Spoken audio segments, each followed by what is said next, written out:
वृंदावन में व्यापारियों का शंखनाद, ऑनलाइन बाजार की चुनौतियों पर मंथन। वृंदावन में आयोजित 2 दिवसीय व्यापारी शंखनाद समागम में देश भर से आए व्यापारियों ने ऑनलाइन बाजार, ई कॉमर्स कंपनियों की नीतियों और छोटे व्यापारियों के सामने खड़ी चुनौतियों पर गंभीर चर्चा की। छठी कड़ा वृंदावन मार्ग स्थित मां ज्वाला धाम श्री कृष्ण आश्रम में आयोजित कार्यक्रम का शुभारंभ राष्ट्रीय व्यापारी कल्याण बोर्ड के अध्यक्ष सुनील, भारतीय उद्योग व्यापार मंडल के राष्ट्रीय अध्यक्ष बाबूलाल गुप्ता और राज्यसभा सांसद तेजवीर सिंह ने दीप प्रज्वलन कर किया। इससे पूर्व व्यापारियों ने विश्राम घाट पर मां यमुना का पूजन कर व्यापारिक उन्नति और राष्ट्र कल्याण की कामना भी की गई। वहीं समागम में वक्ताओं ने ई कॉमर्स कंपनियों की डीप डिस्काउंटिंग और प्रीडेटरी प्राइसिंग को छोटे दुकानदारों के लिए बड़ा खतरा बताया। व्यापारियों ने सरकार से सख्त ई कॉमर्स नीति लागू करने और खुदरा व्यापार को संरक्षण देने की मांग की। वहीं स्थानीय व्यापार, स्थानीय उत्पाद और स्थानीय पर्यटन को बढ़ावा देने पर भी जोर दिया गया। वक्ताओं ने कहा कि ब्रज क्षेत्र के हस्तशिल्प और स्थानीय उत्पादों को सही मार्केटिंग और तकनीक के जरिए वैश्विक पहचान दिलाई जा सकती है। राज्यसभा सांसद तेजवीर सिंह ने युवाओं से स्वदेशी अपनाकर उद्यमिता की ओर बढ़ने का आह्वान भी किया। विशेषज्ञों ने व्यापारियों को डिजिटल तकनीक अपनाने, गूगल बिजनेस और व्हाट्सएप बिजनेस जैसे प्लेटफॉर्म से जुड़ने की सलाह दी।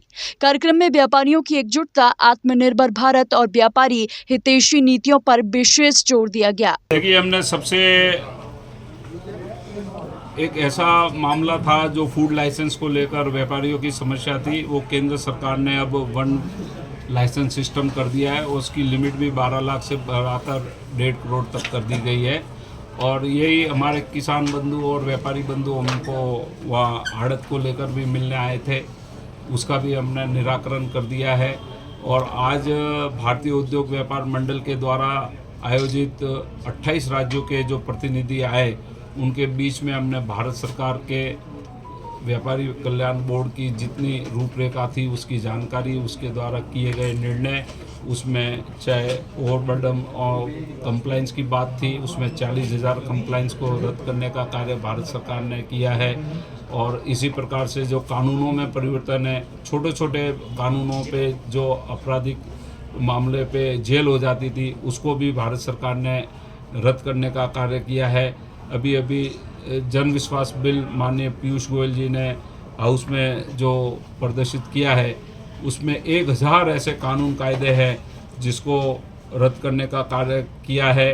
और ऐसे पूरे देश में, विश्व में संकट के समय में भी तेल का भाव और जिस प्रकार के पेट्रोल को नियंत्रण करके, और हमारे आज जो पेट्रोलियम पदार्थ है उसकी 40 ऐसे पदार्थ है जिस पर कस्टम ड्यूटी को घटाने का निर्णय करके देश के यशस्वी प्रधानमंत्री जी ने व्यापार को, उपभोक्ताओं को बहुत बड़ी राहत दी है।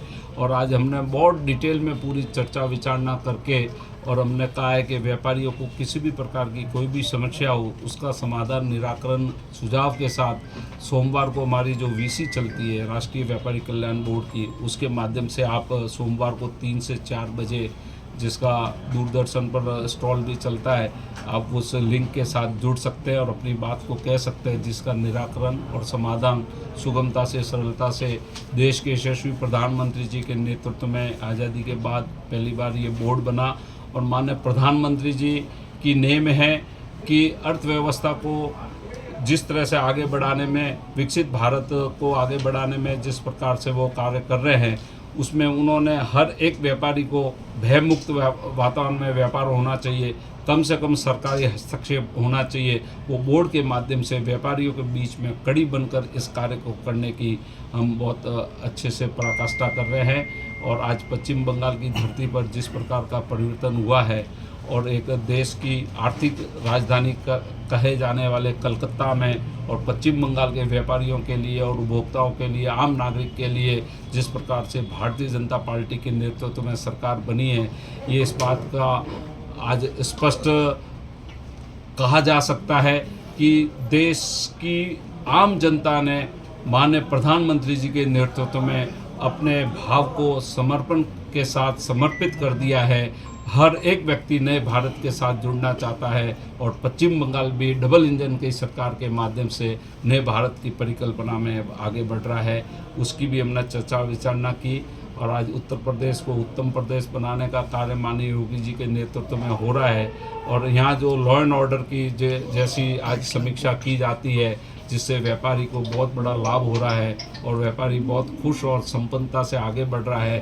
और 28 प्रांतों से आए सभी मित्रों को मैं धन्यवाद देता हूं और इस संगठन के माध्यम से हम सब मिलकर अनेकता में एकता, व्यापार की विशेषता को आगे बढ़ाएंगे। धन्यवाद।